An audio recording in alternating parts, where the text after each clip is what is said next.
तो mycorrhiza mycorrhiza fungi और plant root की एक एसोसिएशन है। Now you must be wondering कि जितने भी हमने देखे हैं डिजीजेस, प्लांट डिजीजेस है, mostly are fungal diseases. Fungi जो है वो प्लांट्स को तो इफेक्ट करता है, बैडली इफेक्ट करता है। इसकी यील्ड खराब कर देते हैं, प्लांट की डेथ भी हो जाती है ड्यू टू फंगल इन्फेक्शन।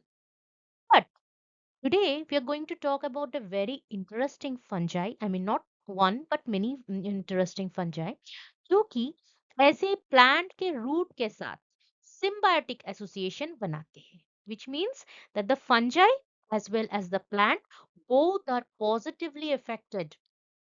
दोनों का ही फायदा हो रहा है। ऐसे symbiotic association is called mycorrhiza. अब माइकोराइजा क्या है वो मैं शॉर्ट में डिटेल में बताऊंगी, लेकिन इसकी डिटेल वीडियो अगर चाहिए आपको तो mycorrhiza as well as endomycorrhiza दोनों की ही लिंक मैंने डिस्क्रिप्शन बॉक्स में डाल के रखी है। अब today's topic is ectomycorrhiza. Now there are two type of mycorrhizal association. अगर रेड बॉक्स को हम सेल्स समझे तो जो फंजाई सेल को पेनिट्रेट कर सकता है दैट इज कॉल्ड द एंडोमाइकोराइजा। और जो फंजाई सेल को पेनिट्रेट नहीं कर पाते हैं, सेल के चारों ओर रह जाते हैं, तो वैसे वाले फंजाई को हम बोलते हैं एक्टोमाइकोराइजा। Now main difference is that endomycorrhiza has got this one endomycorrhiza this one has got enzymes जो कि सेलुलोज, हेमीसेलुलोज, पेक्टिन, ये सब डिग्रेड करने के लिए इनके पास एंजाइम रहता है। Other hand, if we see the ectomycorrhiza, वो सेल को चारों ओर से कवर तो कर लेता है, लेकिन वो पेनिट्रेट नहीं कर पाते क्योंकि उनके पास सेलुलेज, हेमीसेलुलेज, पेक्टेज, ये सारे एंजाइम्स ये नहीं प्रोड्यूस कर पाते हैं। But nevertheless, both these type of ecto and endomycorrhizal association are of immense benefit to plants.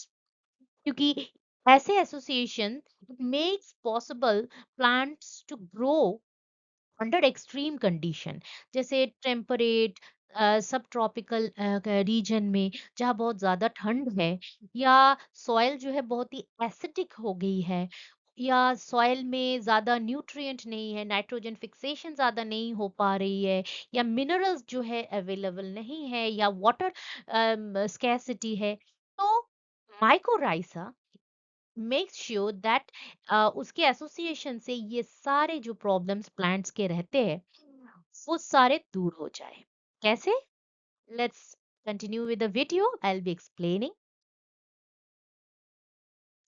Hello students, I am doctor Ayantika Samadda and welcome to Botany with Ayantika. I've already made a video on mycorrhiza and endomycorrhiza, जिसके link मैंने description में डाल के रखे हैं। आज जो endomycorrhiza discuss करने वाली हूँ, it's looks like something like this. So entire root remains covered by the fungal mass. So this fungal mass entire covering, it helps the plant in many ways. And in fact, soil की जो microbial flora रहती है, उसकी 30% तो microbial flora ये fungi ectomycorrhiza he it holds 30% of the microbial flora of the soil. Soil की जितनी भी अगर वेट देखे बाय वेट, माइक्रोबियल फ्लोरा की जितनी भी वेट, तो 30% इसी में ही आ जाते हैं। अब ये जो फंजाई है, as we know that they some of the fungi, especially asco and basido, they produce fruiting bodies like this. So जिस ट्री के रूट के आसपास अगर आपको ऐसा दिख जाए fruiting body, which means that जो प्लांट है, जो ट्री है, उसके कोई भी माइकोराइजल एसोसिएशन तो जरूर है। और ये जो माइकोराइजल एसोसिएशन, ये सिर्फ और सिर्फ जिम्नोस्पर्म ही नहीं, बहुत सारे angiosperm including the softwood as well as the hardwood trees, as well as certain very rare plants like orchids and the rose family. तो ये सारे जो orchid, it's very difficult to grow and propagate orchids, but mycorrhizal association के चलते ये भी संभव होता है।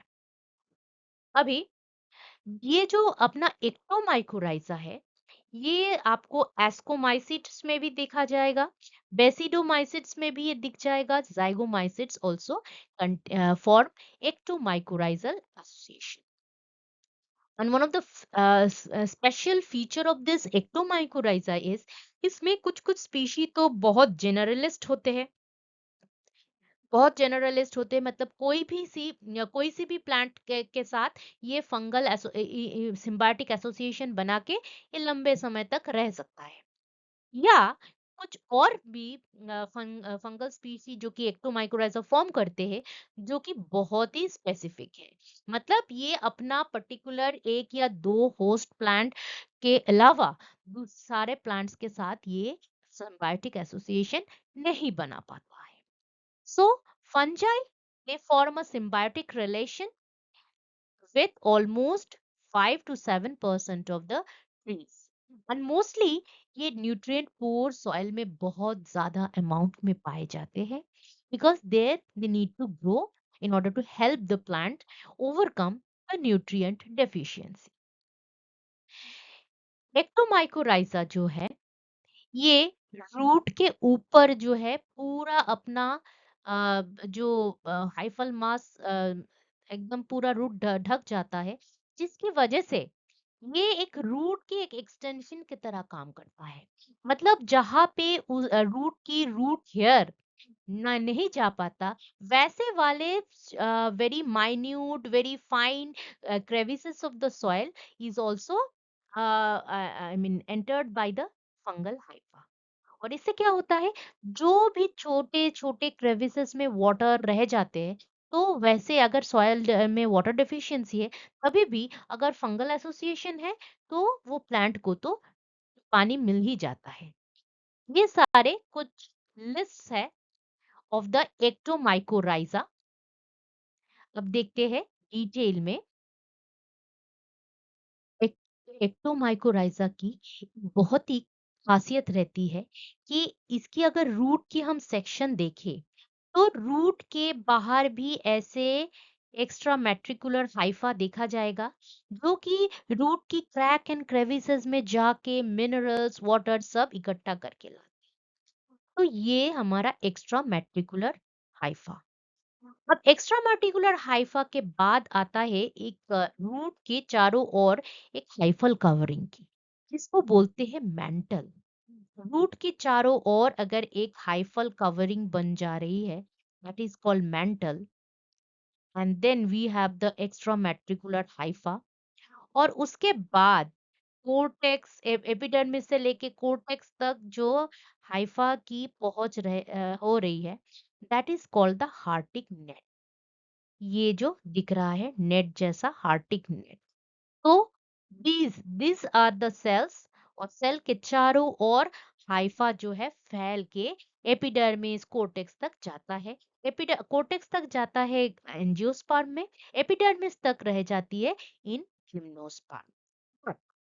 ये जो extra matricular mycelium, this mantle and Hartig net, ये इसकी द एक्टोमाइकोराइजा की कैरेक्टरिस्टिक फीचर रहती है, जिससे कि मिनरल्स एंड वाटर जो है डिफ्यूजन इजीली कर सकते हैं, प्लांट तक पहुंच सकते हैं। इसके बाद आता है ट्यूबरकल्स। वेल, ये जो आपको दिख रहा है दिस रूट, दिस ऐसे मतलब होस्ट एंड फंजाई इंटरेक्शन से द सेल्स बिकम्स हाइपरट्रोपिक। लेकिन उस हाइपरट्रोपिक रूट के चारों ओर ऐसा फंजाई की एक जाल सी बिछी रहती है, और एक कंटिन्यूअस लेयर बना लेते हैं। और ये लेयर में सिर्फ फंजाई नहीं, दूसरे दूसरे टाइप के नाइट्रोजन फिक्सिंग बैक्टीरिया भी ऐसे ट्यूबरकल्स में रहते हैं। और ये देखा गया किस प्लांट में, ये देखा गया है लॉग पाइन में। लॉग पाइन में जिसकी जो है ना स्वीलस टोमेंटोसा वाला फंजाई जो है ऐसा ट्यूबरकल फॉर्म कर रहा है। And this tubercles are very characteristic, क्योंकि ट्यूबरकल्स में ही नाइट्रोजन फिक्सिंग होती है। किससे? By bacteria that is residing in the tubercles. So basically, this is not a two-party symbiosis, but a three-party symbiosis. Bacteria, fungi and plant. इसके बाद आते हैं, देखिए, ये जो हमारा एक्स्ट्रा मैट्रिकुलर हाइफा, ये अपना मेंटल हो गया। एक्स्ट्रा मैट्रिकुलर हाइफा, ये अपना मेंटल हो गया। And this is the Hartig net.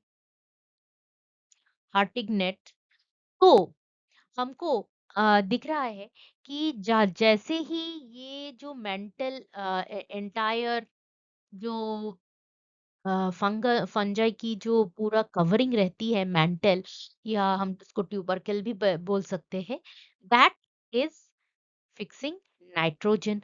So poor nitrogen poor soil में भी, स्पेशली जहाँ पे बहुत ठंड रहती है, वैसे कुछ भी ऑर्गेनिक मैटर सॉइल में है तो उसको डिकम्पोज सही से नहीं हो पा रहा है, लेकिन it needs nitrogen. So it stores bacteria in the net formed outside the root, और इससे नाइट्रोजन फिक्सेशन होती है। अभी होस्ट के साथ और इंटरेक्शन हम देखते हैं। वेल, अब यू मस्ट बी नोटिसिंग कि ये जो रूट है, it does not have root hair. और ये रूट हेयर नहीं रहती है क्योंकि fungi secrete certain enzymes that suppresses root hair formation. क्योंकि एक बार रूट हेयर सप्रेशन हो गया, रूट हेयर फॉर्मेशन सप्रेशन हो गया, तो फंजाई जो है अपना एक्स्ट्रा मैट्रिकुलर हाइफा छोड़ेगा, और वो एक्स्ट्रा मैट्रिकुलर हाइफे ही दूर दूर से वाटर एंड मिनरल्स को लेके प्लांट तक पहुंचाएगा। और स्पेशली जब सॉइल में आयरन या एल्यूमिनियम की जो अवेलेबिलिटी ये चेंज हो जाती है ड्यू टू पीएच चेंज, तब जाके इसको स्टेबलाइज भी करता है ये एक्टोमाइकोराइजा। अब ये एक्टोमाइकोराइजा जो एक मैट बना रही है रूट के चारों ओर, इसको खाने के लिए दूसरे दूसरे जो इन्वर्टिब्रेट रहती है, जो इन्वर्टिब्रेट रहती है सॉइल में, उसकी भी एक फूड मैटर की तरह ये काम करता है, द एक्स्ट्रासेल्युलर हाइफल मैट। अब ये तो हमारा मेंटल रहा कि कंटिन्यूअस हाइफल मैट। फिर इस हाइफल मैट से बाहर निकलता है ऐसे एक्स्ट्रा मैट्रिकुलर हाइफा, जो कि बहुत ऐसा दूर तक जाके एक एब्जॉर्प्शन सरफेस की तरह काम करता है। अब ये एब्जॉर्प्शन करता है, and not only absorption but also it forms different type of structures. जैसे बहुत दूर दूर तक फैल गया, इसको हम बोलते हैं एब्जॉर्प्टिव हाइफे। लेकिन बहुत सारा हाइफे एक साथ इकट्ठा होके अगर रैप अराउंड कर रहे हैं, खुद में ही रैप अराउंड करके, ऐसा राइजोमोर्फ लाइक स्ट्रक्चर भी क्रिएट कर सकता है। तो हमने देखा कि एक्स्ट्रासेलुलर जो हाइफा है वो एक एब्जॉर्प्टिव हाइफा या राइजोमोर्फ की तरह काम करता है। कभी कभी तो ये ऐसे स्क्लेरोटिया जैसा गोल जैसा एक पेरिनेटिंग स्ट्रक्चर भी फॉर्म कर सकता है। This is all about extra matricular hypha. Hypha जो कि रूट के बाहर वाले पोर्शन में है, वो कैसे कैसे स्ट्रक्चर फॉर्म करते हैं। अब आते हैं कि ये जो बहुत ठंड वाले जगह पे रहते हैं, उधर क्योंकि पीएच कम रहती है, तो मिनरल्स जो है प्लांट अवेलेबल नहीं हो पाते प्लांट को। तो इसीलिए ये क्या करते हैं, ये कुछ एंजाइम्स रिलीज करते हैं। कुछ जो एंजाइम्स है वो एक आयन चिलेटर की तरह काम करता है। आयरन आयन को, कोई भी आयंस को करके रखता है, उसको नीचे आई मीन सॉइल के लेयर के नीचे लीचिंग नहीं होने देता है, और उसको टाइट से पकड़ के रखता है। And that is called the चिलेटर। चिलेटर का काम करता है। एंड चिलेटर क्या करता है, कोई भी मिनरल है, से फॉर एग्जांपल आयरन, आयरन को पकड़ के रखता है। और अगर रूट आई मीन कोई भी जो एक्स्ट्रा मैट्रिकुलर हाइफा चिलेटर सीक्रेट करता है। सो फंजाई चिलेटर सीक्रेट करता है, चिलेटर क्या करता है, आयरन को पकड़ के रखता है। और बाद में यही हाइफा जो है, ये आयरन को एब्जॉर्ब करके प्लांट के रूट तक इसको पहुंचा देगा। अब आते हैं इसकी दूसरे फंक्शंस की तरह। हमने पहले ही देख लिया था कि ये जो मिनरल्स है ये प्लांट को पहुंचाता है।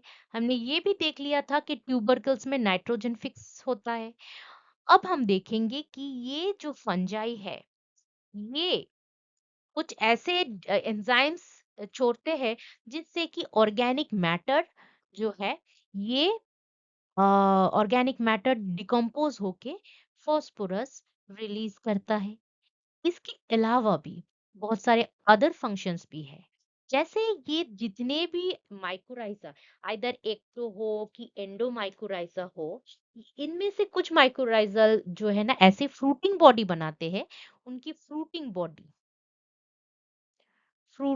बॉडी जो कि एडिबल रहती है ह्यूमन के लिए, जैसे एरिकॉइड हो गया, ऑर्किड हो गया, आर्बस्कुलर माइकोराइजा हो गया, एक्टोमाइकोराइजा, सभी के पास फ्रूटिंग बॉडी रहती है जो कि हम इंसान खाते हैं। So it is also a very good source of food. इसके अलावा भी they produce a lot of pigments and they also have some antibiotic properties.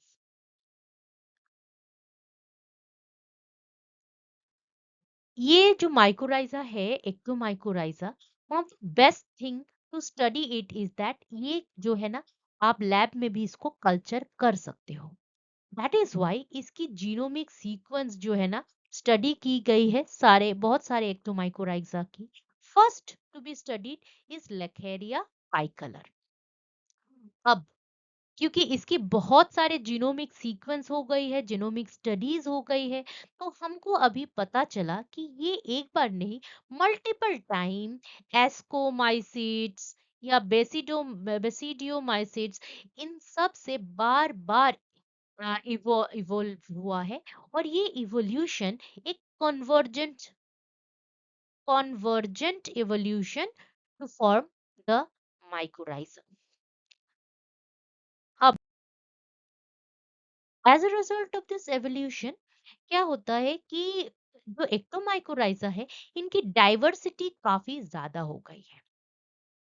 And ये जो एक्टोमाइकोराइजा है, ये बहुत पुराने जमाने से भी ऐसा है एसोसिएशन फॉर्म करता आता है।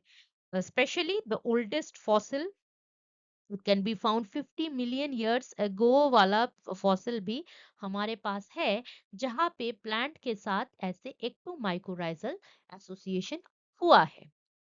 और एक खासियत ये रहती है इनमें, एक बहुत ही इंपॉर्टेंट चीज, कि ऐसे तो ये जो है प्लांट की एक्टोमाइकोराइजा प्लांट की सेल वॉल को भेद नहीं सकता, but it can easily hydrolyze bacterial as well as other microfauna की जो भी वॉल है उसको इजीली डिसॉल्व कर सकता है।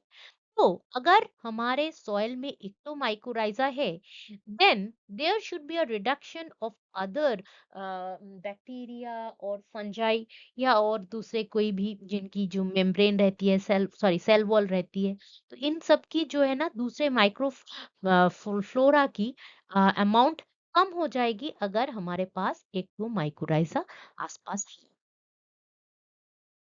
अब हमने ऑलरेडी लास्ट स्लाइड में डिस्कस किया था कि एस्को और बेसिडोमाइसिड्स से बार बार इवॉल्व हो के एक्टोमाइकोराइजा फॉर्म हो रहे थे।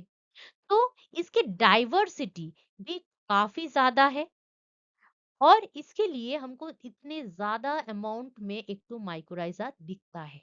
मतलब प्लांट की जो आई मीन सॉइल, फॉरेस्ट की जो सॉइल है, उसके 30% माइक्रोब ये अकेला एक्टोमाइकोराइजा कंट्रीब्यूट करता है। So that was all about ectomycorrhiza. इसकी नंबर वन फंक्शन रहती है कि ये जो अपना हाइफल ब्लैंकेट बनाती है, हाइफल मैट बनाती है, इसमें ऐसे बैक्टीरिया, नाइट्रोजन फिक्सिंग बैक्टीरिया रखते हैं जिससे नाइट्रोजन फिक्सेशन होता है। So number one point of its importance is nitrogen fixation.